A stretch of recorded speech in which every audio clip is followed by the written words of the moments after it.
Hello there, Space Wizards, Plastic Spacemen, and Rebel Princesses. This is Todd Hoffman and Trent Hoffman, and you're listening to Big T, Little T, a Star Wars podcast. Welcome to episode 79. Today we're going to be talking about Star Wars Resistance Season 2. I believe it's episode 11, Missing Agent, and we're going to be talking about that in just a little bit. A lot of news that I feel like we need to cover real quick here.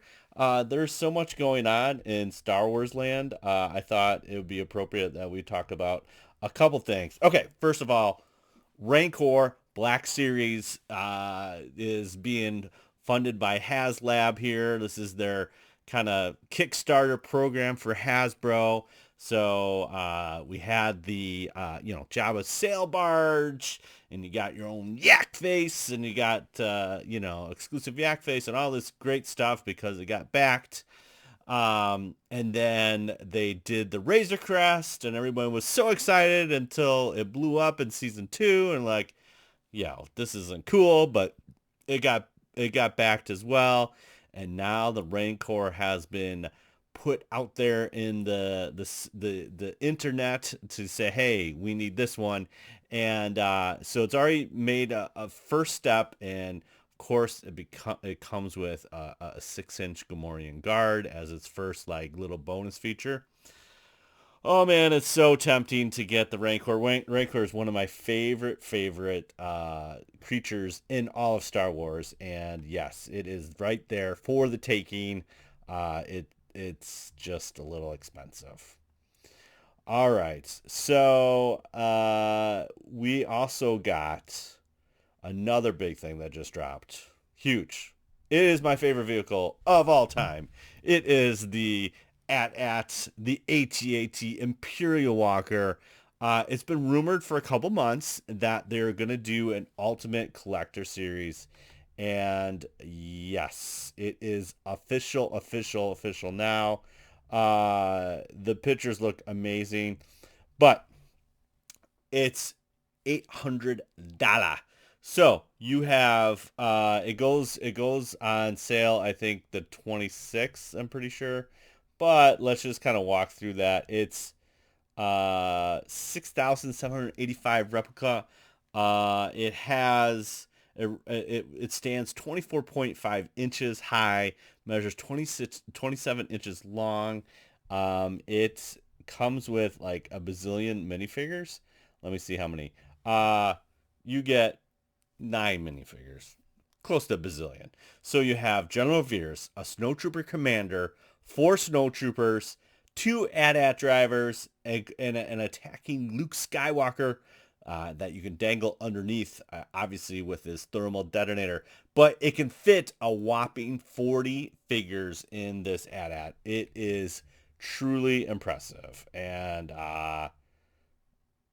it looks really good. I mean, I have one of the smaller versions. I don't have the motorized Lego AT-AT, but I do have the one that just came out a couple years ago, and it's awesome.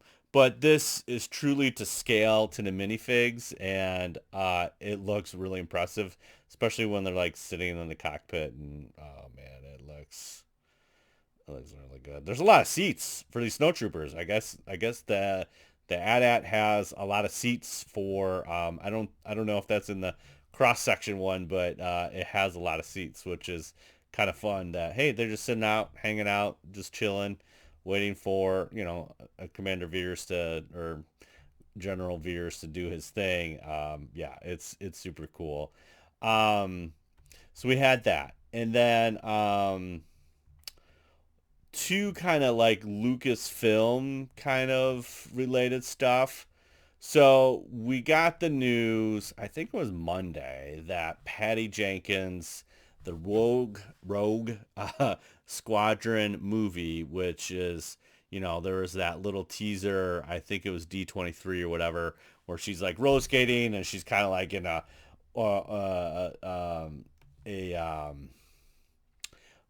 an orange flight, X-wing flight suit, and like, and you kind of get this Top Gun kind of feel. Yeah, it looked really, really cool, and So they come out and say, I think it was Hollywood Reporter. Again, half this stuff does never, ever comes from Lucasfilm, which is also kind of frustrating with the whole thing.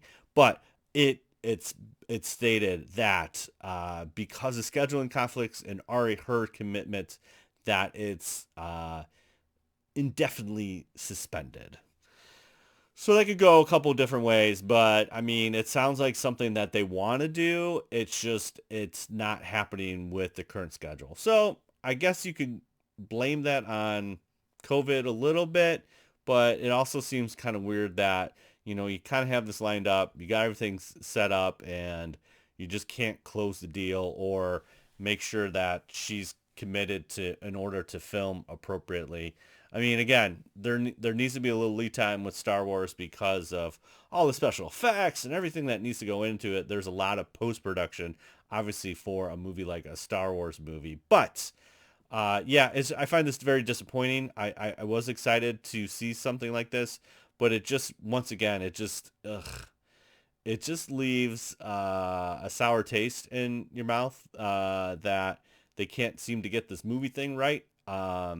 And it's going to be kind of this news item stuff is going to be lost when obviously in a couple of days we're going to get Disney Plus and all the wrongs will be righted because there's going to be hopefully an Obi-Wan Kenobi trailer and we will be just, oh, this is so great. But it's just a sad state of affairs there with on the movie side. It just seems like they can't get their thing together, and we still have like the Taka Waititi movie out there, the Kevin Feige kind of movie. We have Ryan Johnson's movie was announced in 2017 and now it's 2021 and we still haven't seen the light of day. It's just, yeah, it's just one of those things. And then this came out too, Matt Smith, who is a Doctor Who. Is that how you say it? A Whovian, or is a doctor or whatever. Um, Forever. I mean, like forever, he was attached to the Rise of Skywalker. And there's a lot of rumors. I think he even was on IMDb for a little bit. Um, and then there was that kind of mystery thing where he got pulled off.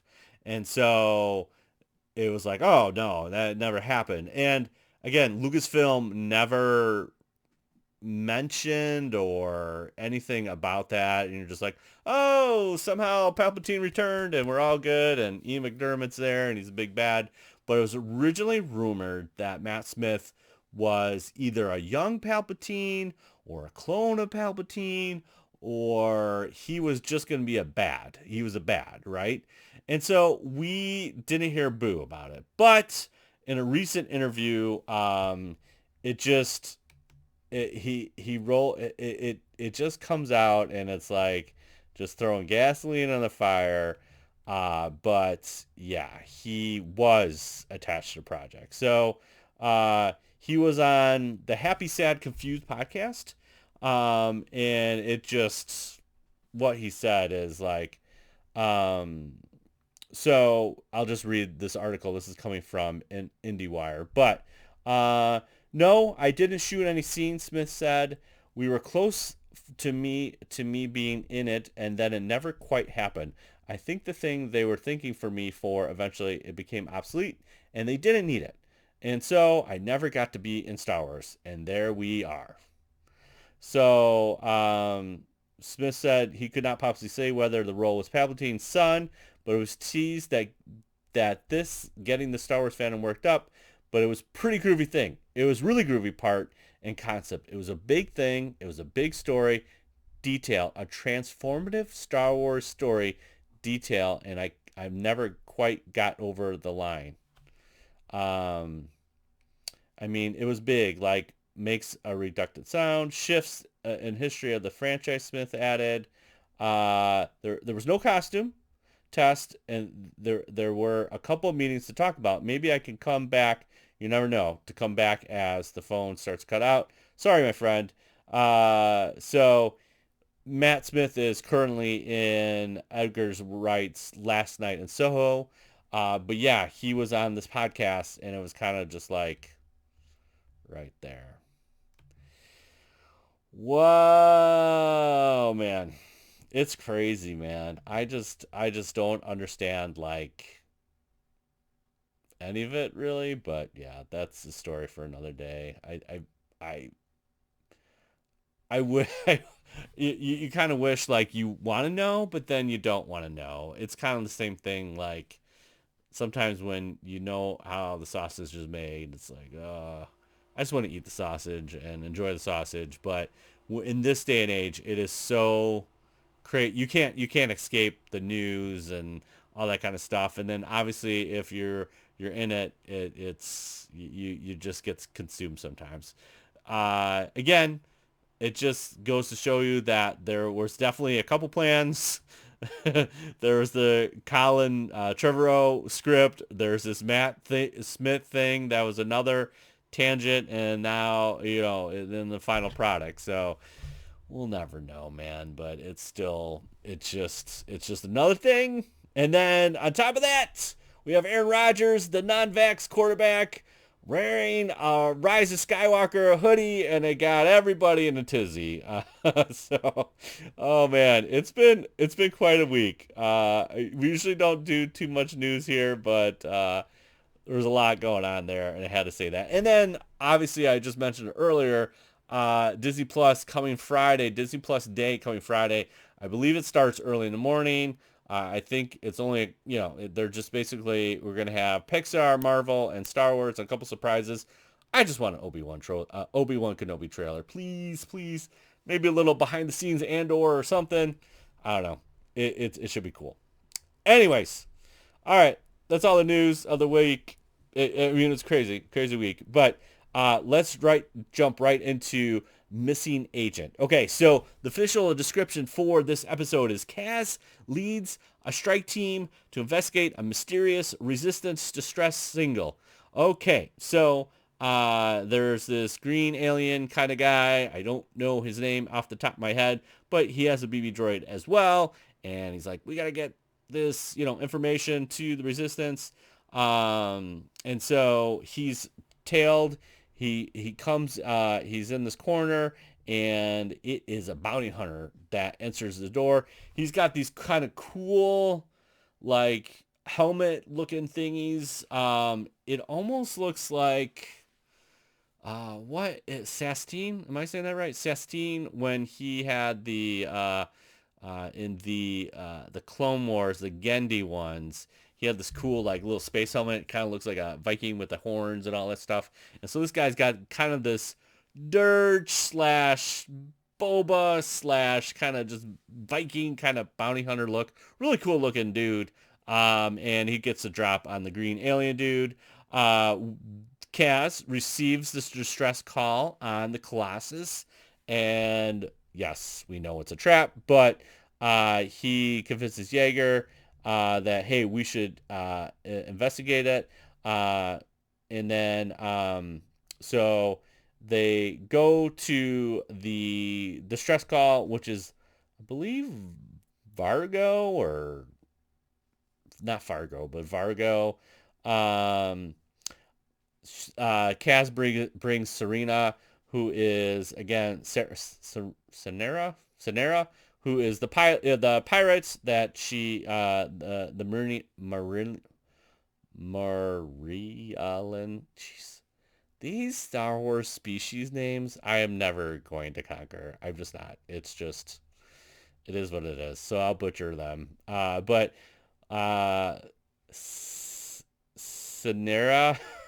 I'm so bad. Sonera and Kaz and Jaeger go to this planet, and they're kind of in the market. Of course, Kaz is bumbling, stumbling. He's kind of like, he reminds me a lot of Jar Jar. Like, hey, I'm completely cool. And then he runs in his market. We have a Gran. Yes, a Gran is the three, Regis is the most famous one. That is the action figure from Return of the Jedi. But a Gran has the three eye stalks, and then there's that one in Revenge of the Sith where he's talking about stuff, and Palpatine's like, yeah, I got you, man. We need to defend the systems and start the army and blah, blah, blah. Um, but yeah, a Gran is a merchant and trying to get the drop on them, trying to sell them stuff. He's like, no, we're just trying to meet a friend. They come upon the distress signal. Room's empty. Cass finds a data pad, and then we see the Grand kind of talking to Comlink. Yo, got some resistant guys that are gonna drop, and guess what? Bounty Hunter shows up. He's got this cool vibro axe. So we saw the vibro axe in Mandalorian when we had piggy wrestling in the first episode of season 2. And it's a common weapon in Star Wars. And it kind of has this like rotating thing around the weapon. And so that's where you get the vibro axe. But yeah, it's a cool weapon. It's a trap. Obviously, it's a trap. And so we got Sinara fighting the bounty hunter, and they try to get out. It doesn't work out too well with them. She gets kind of separated from the group, and then they are on the run, and yeah, they escape that. And then I'm trying to think what happens next. So they confront, they kind of understand that Lychee, based on the data pad, they find out that Lychee probably sold this guy out, and so they confront him. He's got a lot of credits. There's this kind of cool scene where CB is like going to extract information from him, and he runs his little claw around the ground or on this column, and it's very annoying, and so he's trying to be mean and menacing. It is a really cool, it's just a really cool scene. I really enjoyed that part, but CB trying to be tough because Kaz doesn't have it in him. So they track him down. They track down the agent, and so they get on the ship, and Norath is the guy that they're rescuing. He's kind of a little unconscious, but he gets them up, blah, blah, blah. They're ready to go. And it's another trap. They lure him in, and now they're on the bounty hunter's trap.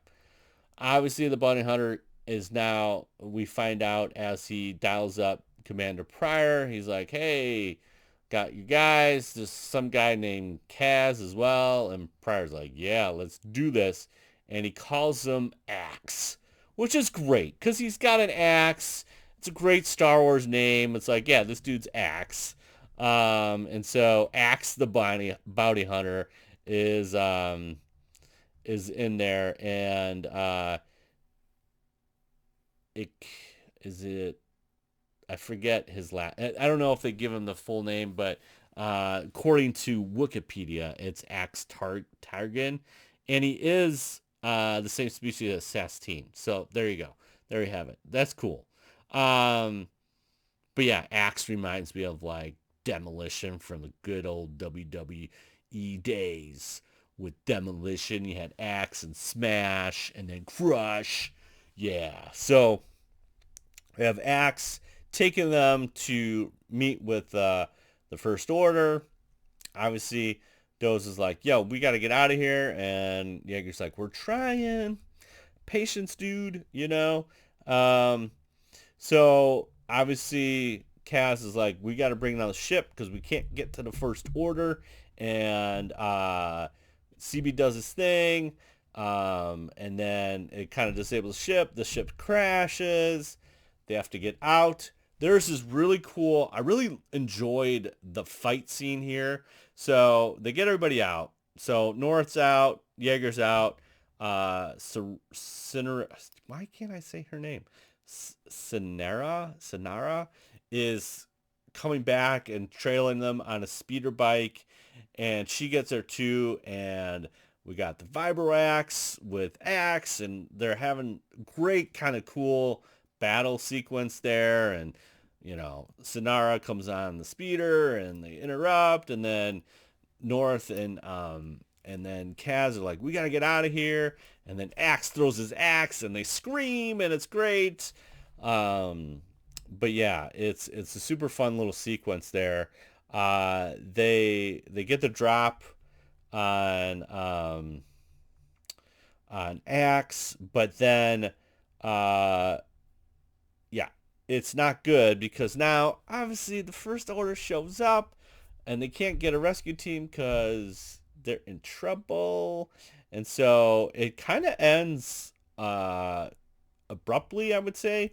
Um, they they see the explosion, so there's this big explosion that essentially Axe like grabs, he extends his vibro axe and makes this kind of like big old ground pound with the axe, and he can't.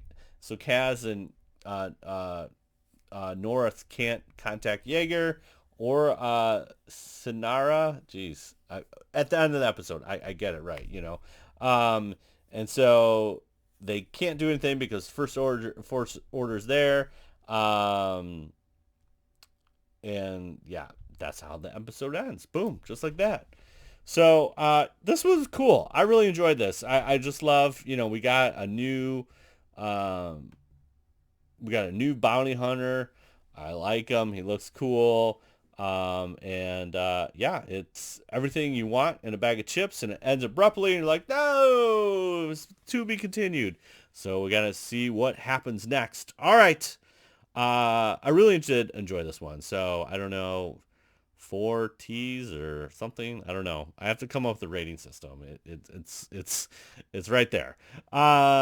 So again, Space Wizards, Plastic Spacemen, and Rebel Princesses. Thanks for listening to another episode of Big T and Little T, a Star Wars podcast. Uh, if you want to get a hold of us, you can catch us out on the socials, Big T, Little T on Instagram, BLILT podcast on Twitter, and then twitch.tv/Big T Little T. Find us out there. It'd be great. Hey, we want to hear from you. So if you have a Star Wars question, or what gets you excited for Disney Star Wars Day, Disney Plus Day, drop us a line. Big T Little T podcast at gmail.com. Hey, if you take a screenshot of your 5-star review on Apple iTunes and you do that as well, you email us, retweet us, whatever, all that kind of stuff, we'll throw swag right in your face. We got some stickers that we want to give to you, and, you know, just kind of show you some love. So definitely do that. Again, that email address is bigtlittlet podcast at gmail.com. I just totally blanked. And then, so next week, I believe we are going to pause on Star Wars Resistance 2, just season 2, just for a second, because we got to talk about what's going to happen in the Disney Plus Day reveal. Again, hoping for Kenobi. Say it with me, Kenobi. Yeah, we want to see a Kenobi trailer. That's all I need to know. That's all I want to see. I don't care about anything else. I just want to see that Kenobi trailer. That's it. So, so there you have it. Again, remember, truly wonderful the mind of the child is, and may the Force be with you always. Bye. See you later. Bye. We'll see ya.